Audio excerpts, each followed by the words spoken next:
Well, thank you, Matthias, for that extremely kind introduction. And also, can I also make my gratitude felt to Christian Wolf and his team for this, I think, incredibly impressive event that they put together. Bundespräsident Steinmeier, Prime Minister Turnbull, Prime Minister Al-Khatiri, and other government ministers. There are many here, and parliamentarians we've heard, Dr. Linhart. Ladies and gentlemen, look, it's always great to be here in Western Australia. It's, in many ways, the home of free trade, and certainly the home of our Pilbara iron ore operations, our nickel business, and about half of our petroleum division. We employ more than 16,000 people here, and we're incredibly proud of the contributions that we've made over many decades to this great state. But it goes without saying that that success has been and will continue to have been made possible by the very strong relationships we enjoy with the Western Australian government and with Premier McGowan as its representative right now. And of course, with the people and the local communities that they represent. Look, I'm incredibly pleased on behalf of myself and Christian and the whole chamber to see so many people from so many different backgrounds coming together at this conference. Look, many of us are already very well connected by business, government, and culture, and we'll certainly deepen our relationships over this weekend, as well as making some new ones. And as Matthias mentioned, as a research fellow in Aachen and in Jülich from 2000 to 2002, I built a number of friendships and a real love of Germany that very much remains strong today, and I'm sure will be stronger after this weekend. Look, the diplomatic relationships between Australia and Germany, as we've heard, span decades, and they've led to tremendous partnerships on trade, investment, and innovation.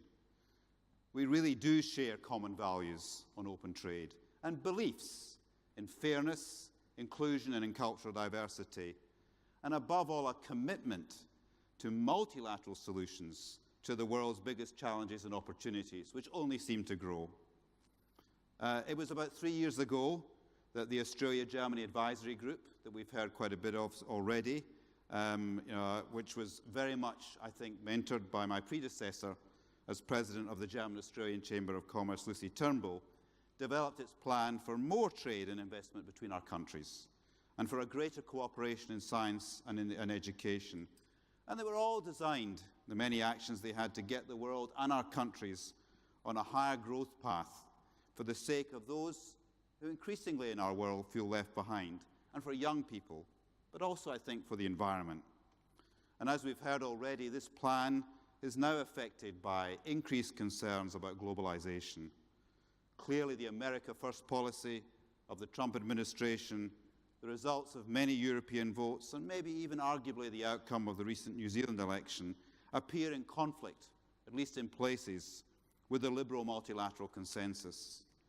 And although Chancellor Merkel won the most votes in Germany's recent election, and other parties in favour of multilateralism took up a lot of the other votes, the increase in the share, I think, from the Alternative for Deutschland, in a country that I know has invested so heavily in the social infrastructure so that its people benefit fairly from a global connected economy, confirms that the concerns that we must face about globalization are now truly widespread, even global.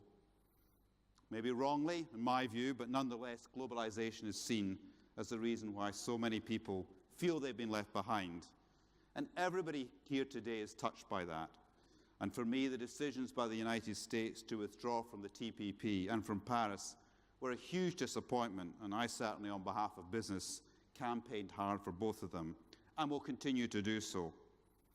No global company can afford to ignore the challenge of those who feel left behind, and I certainly applaud the actions of both the Australian and the German governments to build stronger bilateral frameworks and partnerships that will allow business and governments to work and grow together. So I've got 3 suggestions to get behind the advisory group's agenda and many of the other things we've heard about last night and this morning. And the first one is that business must work even harder with governments to secure greater bilateral and multilateral cooperation. We do have to get behind the Australian-EU Free Trade Agreement. It's going to provide benefits for all of us, and certainly in my role as the president of the German-Australian Chamber of Commerce, I was very pleased to visit Germany earlier this year, where I promoted the use of German technology to keep Australian resources at the forefront of innovation. I was in London recently.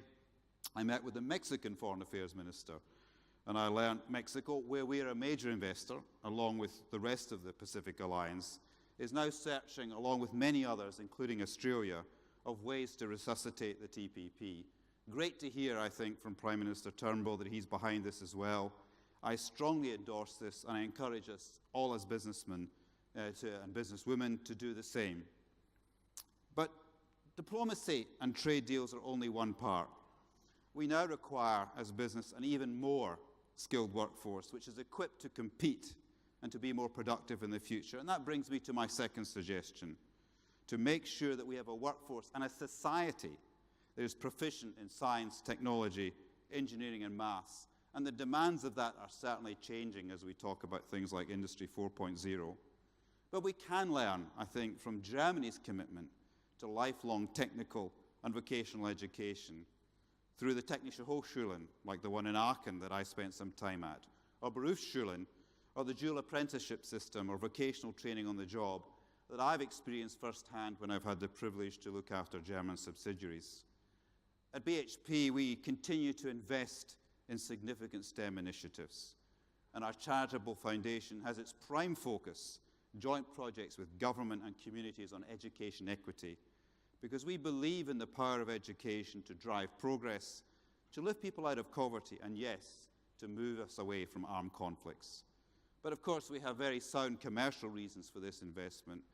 We want tomorrow's workers to have the skills to tackle tomorrow's challenges and opportunities, today's arguably, or to really make tomorrow's investments work, a talent pool attuned to the future.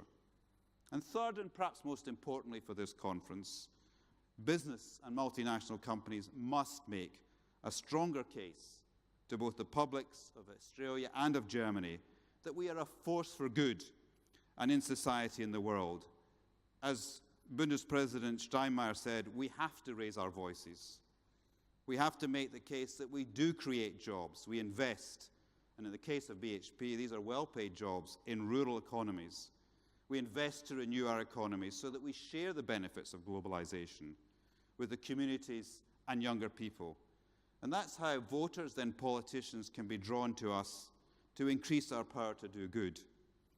I would say for too long as businesses, we've complained and blamed others for the opposition to globalization. And I believe now is the time for us to act, to defend with conviction our principles, and to champion the values of multilateralism, of progress, and as we've heard, of enlightenment, liberty, democracy, and the rule of law. So business and political leaders in Europe and the Asia-Pacific have to promote fairness, free trade, and the broader benefits that business and multinational companies bring to the world, and to invest in research and development, education, and training. Germany and Australia both start from a great place. Germany, a strong, influential, and admired nation, has the opportunity to lead Europe and the Northern Hemisphere, while Australia continues to play a critical role in Asia-Pacific and the Southern Hemisphere. As the PM said, as the world pivots towards the Asia-Pacific region to secure its economic future, we have to make sure our nation's influence is felt in how that region operates. Of course, China now enjoys huge new influence, in part from the size and growth of its economy. But in the long term, however, less will be possible in the Asia-Pacific if the best of the China model is not combined through our influence with the best practices from the liberal multinational or multilateral consensus of democracy, of liberty, and of enlightenment.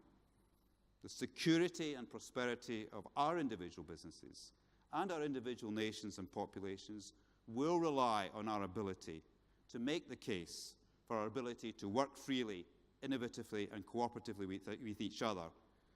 Our social license depends on it, and I think the future global economy requires it.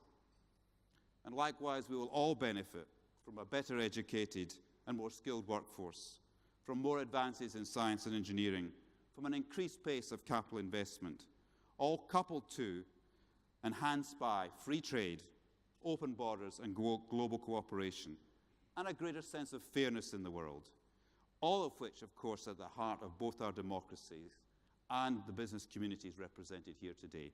Thank you.